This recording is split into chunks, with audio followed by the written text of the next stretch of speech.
En France, police et certains gilets jaunes se livrent depuis des mois des combats parfois sanglants. De telles scènes pourraient-elles avoir lieu en Allemagne? Pour les spécialistes de la sécurité, qu'ils soient français ou allemands, c'est impensable. Je pense vraiment que les choses n'atteindront jamais une telle dimension en Allemagne. En Allemagne, il y a une fluidité des échanges entre les manifestants et les policiers, alors qu'en France, on observe une disposition de confrontation entre policiers et manifestants. À Fribourg, 350 manifestations environ sont organisées chaque année. Les organisateurs misent avant tout sur la communication avec la police, une philosophie qui se reflète d'ailleurs dans son équipement. Tenue de protection, oui, mais certaines armes restent au placard. Nous n'avons ni flashball ni grenade. Notre outil le plus important, c'est la communication. Nous avons pour cela un véhicule équipé d'un haut-parleur et un mégaphone. À Fribourg, le gilet jaune a une toute autre signification qu'en France.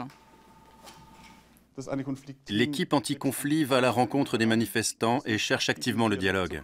Elle explique aussi les mesures policières qui sont prises pour empêcher une escalade des tensions.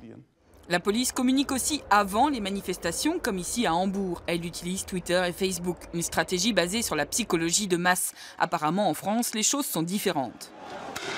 La police française est convaincue que la vieille psychologie des foules du 19e siècle, en fait, elle fonctionne. Et cette psychologie des foules, elle dit que la foule est comme un être individuel et lorsqu'il entre en colère ou en ébullition, il faut le calmer en lui jetant des seaux d'eau froide ou en tout cas en employant la force. Une approche progressiste consisterait, comme ici à Fribourg, à isoler les éléments perturbateurs du groupe et si possible sans violence.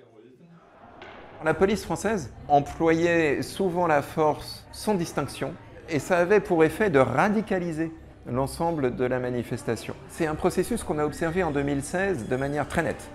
Pendant les premières semaines, les Français manifestent contre la réforme des droits du travail et puis petit à petit, les Français manifestent contre la police et surtout, beaucoup plus manifestent en employant des moyens violents, destruction, dégradation, affrontement contre les policiers.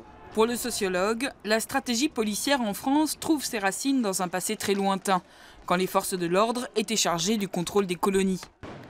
Un passé qui visiblement pèse encore sur notre quotidien.